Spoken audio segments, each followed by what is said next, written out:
Welcome to the August 22nd, the very, very late August 22nd edition of the PFF forecast. We have overcome a lot here to record this podcast. I'm currently in a business office in an undisclosed area of the world. Eric has stayed up way past his bedtime. And this is how much we love all of you. We're still recording today, come hell or high water.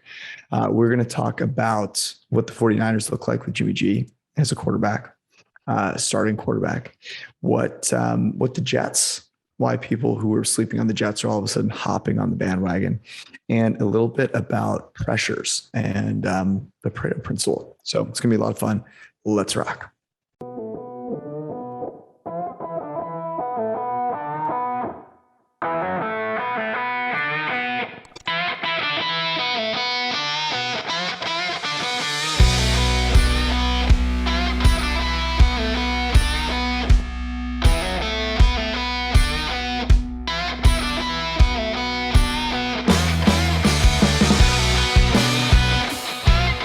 That my voice is gone, Eric, but you cannot make fun of me on this podcast. That's rule number one. Yeah, I think your hair is kind of fun today. I mean, like fun, it's like, you're normally kept nicely. It's a little wild, but it's it feels like it could be that, it feels like if you transition into more of a longer hair look, it would be fine. Today has been a day. I'm not going to regale anyone with my story of today. Let's just say that I was in a different country earlier today, and I did not anticipate it being so hard to get back to this country, but we're here. The Niners just finished their game against the Chargers. Can we talk for a second about the fact that the Chargers were like a 6-point underdog in this game? And it finished 15-10. I know. I actually, if you want to talk about gambling, I had a really bad. So I won almost every bet in that game. Chargers first half +3, Chargers +12, under 40 teaser, under 16.5 second half. Basically, none of them were really sweats, but I had under 17.5 first half, right? And it's 0-0 with like 10 minutes left in the second quarter. And the Chargers get a safety called on them. They intercept Trey Lance, drive down, score a touchdown, punt. And our guy Trey Lance gets the ball at his own 20 with like a minute left after a field goal. So what it would have been 10-2. Mm-hmm. And your guy Lance just decides he wants to engineer a touchdown drive to go over the total. So it would have been a perfect day of betting for me, but instead the Trey area showed what he's capable of, which is cool. I thought he was fun to watch tonight, if despite the fact that he wasn't as sharp as I think a lot of Niners fans who want him to start would have liked. So you think his play has made it? Do you think his play has proven it to be the case that he should be the backup, or are you just saying because of what Shanahan is saying he's going to be the backup? How would you assess the play of him so far? So I'll say this, and we said this last week, and I think some people wanted us to be like, somebody said, "Oh, you guys don't think your grades matter." No, we think our grades matter. Just like one sample size worth of things don't matter that much, right? I think through 2 weeks, Lance has thankfully not given us that, oh my gosh, he can't play sort of like look, right? You look at like other quarterbacks, and this isn't fair because he's a 3rd round pick, but like you watch Kellen Mond play and you're like, oh my God, this guy sucks. It's just like, this is going to take the guy a while, Mm-hmm. When Bortles played for Jacksonville in his rookie year, the preseason, I'm like, what the fuck is this guy? Like, he's got a terrible arm angle. He's not accurate. Lance is certainly not giving me that impression. None of the 5 actually have given me that impression anywhere close. And we get to see Trevor Lawrence tomorrow night. But he has reinforced all the reasons somebody who wouldn't want to start him week one of the regular season would not want to start him week one of the regular season, right? He had 3 turnover-worthy plays in week one. The grades aren't done tonight, but I think he probably at least has 2 more, maybe 3. He takes sacks. Some of that's on the Niners offensive line. And it's just little things like a lot of people look to the drops by the Niners receivers, and they're certainly culpable. They were culpable with Jimmy G in the game as well. But he also can't pace a pass, if that makes sense. Like if a guy's running a shallow cross and he's moving really quickly and you throw a bullet minutely behind him, it's just not getting caught, he doesn't have the touch there yet. And so while I think if I were to come into this as a neutral observer and say, okay, what does Jimmy G offer? What does Trey Lance offer? I would start Trey Lance. But given that the Niners think that they're a Super Bowl team with both guys, and that one of the guys, whether this is right or wrong, is the safer of the two, and playing a guy with a humongous ceiling too early can reveal his floor. I think that there's nothing that's happened in this preseason that is going to make the Niners change their mind. Yeah. Here's the funny thing. Lance is exactly what you drafted, which was a young kid with a ton of potential and a lot of unknowns. Like you're seeing this, right? It's like, you're dating the fun chick who is going to be a lot of fun sometimes. And also you're gonna oh my God, what's happening?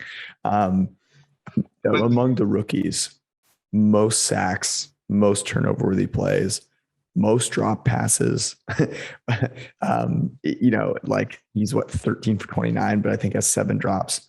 And it's to me, you look at what Kyle Shanahan probably does not like a ton about Jimmy G, and that's clearly the fact that he doesn't make those big plays downfield, but he ain't putting up with the type of roller coaster that I think Trey Lance is right now. So and you look, for example, at the comp, and again, I'm making this comparison out of reverence for Trey Lance and not to ding him, but the last close comparable we had of a Super Bowl caliber team, drafting a guy like this and then sitting him for a veteran was the Chiefs. And Patrick Mahomes in 2017 preseason had a 91.8 grade.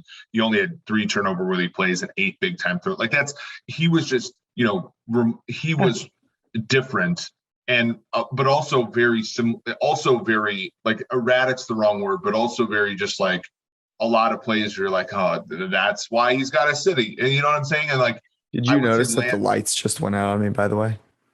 I'm actually looking at the premium. So I'm now sitting in the dark because I'm in a random business center because I got locked out of an apartment. You continue talking. I'm going to go turn the lights back on. Oh gosh. Okay. You have to wave it a little bit, I feel like, but I don't know, man. Oh, well, if there's anything that demonstrates the commitment to content that is involved in this group, that's George. Look, we're not giving up. We're not giving up. Yeah. So I think it's, look, again, I'd start him, but the thing about it is the upside matters, but not less for San Francisco, right? San Francisco is not a terrible team. In fact, they're one of the better teams in the league by the market's, judgment. They are not going to benefit from the fat tail of this the way the Jags might, the Jets might, even the Patriots might. And so that, I think it's all going to spell the fact we're going to see Jimmy G. And if you look at the 49ers schedule, right, if the hard part, if you're a Niners fan and you just want to move on to the future, it's not conducive to that, right? They go to Detroit, they're already 7.5 point favorites there. They go to Philadelphia. I can't imagine they're anything less than a 6 point favorites in that game. So they're probably 2-0 on the road. And then they have Green Bay, they have Seattle, they have Arizona. So those are 3 tough games. And so maybe you see him sometime in that stretch.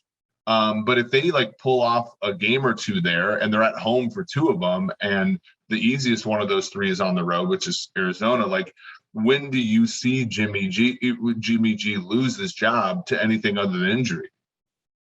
Yeah, one of the things that is interesting to me when I think, so you mentioned the schedule, you mentioned the fact that it's pretty darn clear that Jimmy G is going to be the starter. I mean, I don't know if there's anything short of injury that could keep that, from happening, given there's one more preseason game to go. And Trey Lance did not, I mean, I guess he had a few snaps with the number one wide receivers, but was not playing with the ones overall. So that gives me a lot of pause. But I almost wonder if this is added reason to bet the Niners under win total. Because you think about Jimmy G coming on and playing, and if he gets off to a decent start, it will probably be hard for them to move on, right? And so if it's hard for them to move on, but then all of a sudden as you get deeper in the year, maybe he's not as good. And then you're in you can see the situation where they don't hit their full potential because they're never quite able to get the right person in the right spot. By the way, it's 10.5 plus 105 over minus 125 under. Yeah, I think that number. Yeah, I mean, if you're betting based on the numbers, you bet under that. I mean, that's because so that's an interesting mathematical problem, right? Like we bet under them 10.5 last year in a 16-game schedule, like during the Deebo Samuel injury. Like luckily for them, they don't have as many injuries this offseason or to as many key players. They're not as strong defensively, I don't think, personnel-wise, though. Going into the season, like they don't have Sherman, for example. They don't have, Kinlaw's a question mark, for example. Somebody brought up on Twitter, though, and I find this interesting. They said, the impetus to trade Jimmy G is just not there because at this point in time, all the hay's in the barn, and it doesn't benefit the Niners to have that cap space. That's not true, right? Like the ownership, right, might be more likely if they have Jimmy G off the books to make some moves that they would otherwise not make, right? Extensions, pushing money around and paying it this year, not next year, that type of thing, I believe can still happen during the season. And if Jimmy G's $26 million is not on the books, they have, the freedom to do that. It would not. Also trades as well. So maybe they're just waiting it out a little bit for a team like, a team to get desperate and want him. I just don't know what that team looks like. It's not that I know Doug Kai had said, it could be Houston, but like, what the fuck is Houston going to do with Jimmy G? Like that would be a nightmare for him. And like Indianapolis, it sounds like Wentz is going to play right away. So I see him on the roster, see him starting, but to your point, like, it might be something where he plays out the string and they win a playoff game or two and then they move on after the season, which is perfectly fine. But you wonder with the NFC being as flat as it is, are you wasting an opportunity this year? Yeah, it's really interesting because it's not like Trey, even Patrick Mahomes was the 10th pick. The third pick, man, there's a little extra oomph to get that guy on the field, especially with, the explosiveness that he provides versus what, everyone remembers from Jimmy G, obviously in that Super Bowl, and has seen from him in the past. So there will be that added piece of pressure from the fan base. Probably Chiefs in 2017 were 25-1 to win the Super Bowl right before kickoff, and they had a win total of 9. They went over that win total because of a Patrick Mahomes win in Week 17 with the backups, by the way. So you're right. The Niners here have way bigger expectations than the Chiefs did, and Lance represents a way bigger commitment. And to a certain degree, I don't know. Garoppolo's at least taken the Niners to the Super Bowl. Smith had never taken the Chiefs any further than the divisional round in the playoffs, even though I think on balance is more accomplished. It's just interesting. It's a really weird one. And I wonder if we're sitting here, and I know you're a Niners fan, so I don't want this to happen, but we're sitting here in the middle of the season and they're kind of just pitter pattering around, and then they put Lance in and it's not quite as brilliant as we want it to be. Might have been promising. And we're saying, wasn't this a transitional year for San Fran? Why did everybody think that they were a contender? You know what I mean? And not in a bad way, but just in a, like they go 9-8, and at the end of the season, you're way more like, what would encourage you more, George, as a Niners fan? 9-8, Lance starts the last 8 games, let's say, and has a PFF grade of 75, or you guys go 11-6, go over your win total, win a playoff game, but Trey Lance doesn't start at all. Like, which one's more satisfying for you? I feel like the first one is on par with the second one, if not more satisfying. Well, the goal is to win a Super Bowl. So the one that gets you closer to that is the Trey Lance scenario. And it's not close. It's just not it. That's why 11 wins, which would be what they need to get over their win total, it feels a little rich to me. The defense, the secondary, there's just so many more questions. They've got a lot of injuries that they need to avoid this year. Such an easy schedule, right? Like, it's tough. It might, like, honestly, they might be a betting opportunity in the second half. Like, if you're a bettor on the Niners and if you want to lay it with them, don't you think that the better option is they struggle out the gates, and then they're sort of seen as a poor team, and then you have them against Jacksonville, Minnesota, Cincinnati, Atlanta, Houston, like all those games, and like if they're like only getting a field goal or laying a field goal, you might want to match them. Whereas if they start the season 5-0 like they did, or start the season hot like they did in 2019, like they were a pretty big fade down the stretch because of injuries and stuff that year. And so you only reap the benefits on the Niners if you back them early, and also in the playoffs, in the NFC playoffs at least. Whereas this year, if Lance comes in like mid-season, let's say you look at the last 8 games of the year, it's Jags, there's a lot of easy defenses possibly on there, and he could look really good, and it could be like the end of 2017 for you guys, where Jimmy G plays terrific football and everybody's juiced up about it. Oh no, don't remind me. At that point, I was the guy on Twitter who's like making all the, Jimmy G is the savior comments sarcastically, only so that like internally I could but maybe he is, like there's a little bit of wishful thinking.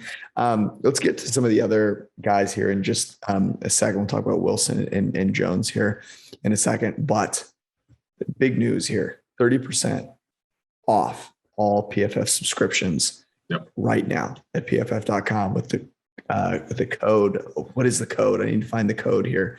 On PFF.com, it is kickoff 30. That's right. Kickoff 30% off Edge, which gets you all the premium content, all the fantasy tools, rankings, projections, wide receiver cornerback matchup chart, fantasy draft kit, fantasy draft guide, everything you need. 30% off there, or 30% off of PFF Elite, which gets you all that, including all of the Edge stuff included, plus the DFS optimizer, the player props tool, and all the betting dashboards. So go to PFF.com, make it happen, get yourself ready to rock for the season, because it's almost here. So you better be ready to rock.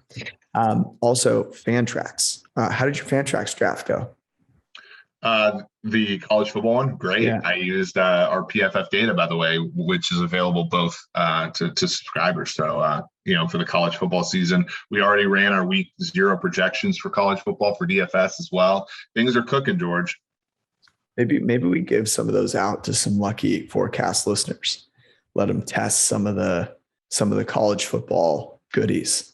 We'll see. We already did the blow-up model too. We identified some players. Week 0 is weird because there's only 4 blow-up candidates, but they're all going in our DFS lineup, George. Anyways, go to fantrax.com/PFF. Use promo code PFF. Start your fantasy draft there, and your league mates will thank you. And if you use that promo code, you can enter to get a trip to any regular season game plus $6,000, which is kind of banana land. Also, DraftKings. That's where you want to go to place all of your bets this year. And the NFL is back. And so that means DraftKings is giving you an opportunity with promo code PFF to reap the rewards. $200 in free bets instantly, no matter what game you take. And all you have to do is put $1 on a team to win to get those $200 worth of free bets at DraftKings.com or the DraftKings Sportsbook app with promo code PFF. It's very, very simple, but it's only for a limited time. So get your $200 worth of free bets and then go use your PFF subscription to make some smart bets for a limited time only. DraftKings Sportsbook, the official sports betting sponsor or partner of the NFL. You must be 21 or older. New Jersey, Indiana, Pennsylvania. Only new customers are the only ones that are eligible. Restrictions apply. See DraftKings.com/sportsbook for details. If you have a gambling problem, call 1-800-GAMBLER or in Indiana, 1-800-9-WITH-IT. All right, we're going to do some rapid fire stuff here. Let's talk about the Jets real quick because I talked about how much we liked them week one. We talked about how Zach Wilson didn't do a whole lot in preseason week one. But now things might be picking up a little bit of steam. Yeah, he looked great against the Packers. Obviously, the Packers didn't start everybody. He made some throws where you're like, holy shit, he could throw. Like the one to Davis down the sideline that was kind of broken. I think we all underestimated going in. Even somebody who's a Jets bobo like me underestimated how quarterback friendly another LaFleur offense is going to be. A couple of interesting things about Wilson. One of the great throws, the Davis down the sideline throw that you mentioned, off play action, a little bit of pressure. He moved around, made a throw on the move. That was the type of thing that you saw from him at BYU, where you went, oh my God, this guy is really incredible. Now, did that second string Packers defense, was that much different than what he faced at BYU? Yeah, it is actually. They're a lot better. Is it as good as the NFL defenses that he's going to face? No, it's not, obviously. But he also has yet to make a turnover-worthy play. He's getting rid of the ball really quickly. He made some really nice throws against the Packers and threw the ball downfield, which I think was also something that we had not seen from Zach Wilson in week one. So I guess it was actually pretty close to similar, but his yards per attempt has been nuts relative to his average depth of target. So it's been very efficient for Zach Wilson and the Jets. So are you betting their win total over? Yep. And I also took them 25-1 to win that division. I do look, man, 25-1 is like, you have to take a flyer on that. Took some Zach Wilson at 9-1 to win the Rookie of the Year. I don't think that that's going to get any less expensive. Right now on DraftKings, he is plus 750. So there are. Yeah. I was telling. Do you remember what we talked about it last week? He was 10-1. You weren't getting him at a better price than that. I was telling Austin Gale this on Slack. It's like the advantage of having a lot of betting outs is that some of them are just asleep, right? That's like some of them are just napping. Some of them, are taking a lot of hold on these markets, so they're willing to give you 9-1. If that's the case, bet into it. It's probably a zero synthetic hold at this point, especially if Trey Lance is not going to start for this team. Trey Lance and Zach Wilson are the same odds, and Trey Lance might not start for a quarter of the season at least, right? So Go for it. So Zach Wilson is the second highest grade of all rookies through 2 weeks, 83.9. The highest, though, belongs to Mac Jones, 92.8 PFF grade. You look at George, some Mac Jones. I cut up a video and I sent it to Austin, I think, of us during the draft show talking about how we were so relieved that Mac Jones wasn't the pick for the Niners that we were both underscoring what Lance versus Fields looked like from a decision standpoint, but also shitting so much on Mac Jones that we were not appreciating that at 15 he was a great pick. Yeah, sure. And he's looked very good. He's been very accurate with the football. Has not made a turnover-worthy play yet. He's taken just 1 sack. Again, it's the preseason. But here's my take on it for the Patriots. The Patriots should play Mac Jones and Cam Newton. Oh, yeah. Their best chance, if they want to win this division, if Bill Belichick wants to show his brilliance, they should dive into what both these guys offer. I don't think either one of them is winning the division if they have to carry everything on their own. But if both of them can come in and be really good in certain parts and throw some curveballs at teams, to me, that's how the Patriots could win this division. And I think Mac Jones, actually, I also think Cam Newton both of them have shown enough in the preseason where I would definitely consider doing that. I thought Cam was terrific the other night.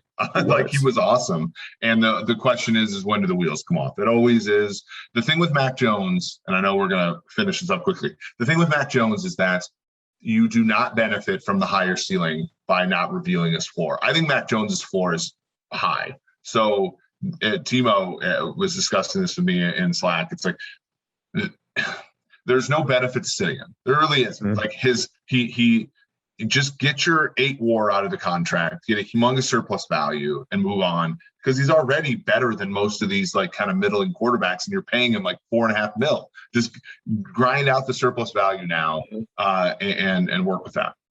No, I think it makes a ton of sense, and you also could see all these kind of like trick play machinations that the Patriots could do. I think it could be really fun. I think that whole division could go from being boring as hell last year to like sneaky. The AFC East could be one of the most fun divisions in football this year. And that like is not really hard to see Buffalo getting knocked off given how just smart they are, but obviously injuries, especially in injuries at key positions, can knock them off. The question is which team is there. I think Miami's not ready for that, but I do think some combination of New England or an upstart Jets could give, in the case that Buffalo is weakened somehow, give them a run for their money. I am with you. Should we save the pressures conversation for another time? Yeah, let's save it. I think it's pretty nuanced. I want to talk about it in depth, and we don't have quite as much time today. I did think we hit on a lot of like the cool narratives in the league here. So we saw injuries to Lawson. Mm-hmm. Like that was the big one. I do think that hurts the Jets. They're going to have to score more with teams. He was on pace for a great pass rushing season. I will say, and I said this on the newly named PFF betting podcast, which I'll plug here. I think that makes Brian Burns, sack leader 17-18 to 1, a profitable bet while these books catch up. When I look at some of the metrics, like Burns is one, where Tyus Bowser of the Ravens is another one, where you get these guys at great prices and they have all the characteristics and they have a scheme that could get them home. Those are just a few to think about if you're looking at who's going to have the most sacks in the NFL this year. TJ Watt clearly the favorite, in my opinion, but go for some of the longer shots. Love Brian Burns, a sneaky DPOY player of the year candidate, defense player of the year candidate. And the sacks one is great because you could see him if he gets the sack, the tough thing is if he leads the NFL in sacks, I do think he's got a really good shot at the defensive player of the year, but they might be such a bad team that maybe he gets overtaken by an Aaron Donald or Derwin James or, TJ Watt or a Khalil Mack or something like that, who has a better team around him. Well, and that's the thing. For him to win that award, the Panthers have to be better than what you think they're going to be. Mm-hmm. And he's got to play amazingly. And that's what bakes in the price. Now, what makes the price so juicy, right? Whereas, take somebody like, if you look at defensive player of the year, like Montez Sweat is 25 to 1, right? Like they're already pricing in this idea that we're all going to be edging out about Washington's great defense. And it's like, that's baked into the line and it makes that bet dog shit, right? Like for these things to happen, you need a defense to emerge better than what you think and for the guy to be amazing. I think Burns is going to be amazing. But if Atlanta falters, if New Orleans falters, which are clearly possible, then Carolina can be better than what people believe. And then you're getting a humongous markup on this bet. No, we should get our Brian Burns jerseys here. We're big on the Brian Burns. Right here. By the way, coming up, we still have to do. People have called this out. We still have to do our AFC and NFC West previews. We will do those before the season starts. We've got some great content coming your way before the season gets rolling. We'll definitely recap all of the bets that we like most heading into the year. So if you haven't made them yet, you can get them in before the year starts. And we still have another week of preseason to go, which you can continue to profit off of as we head towards the NFL season. Don't forget to use that promo code kickoff30. Tell your friends, get ready for it. Prepare yourself like a champion, and you'll play like one. Thank you guys for hanging out. Love you. Peace out.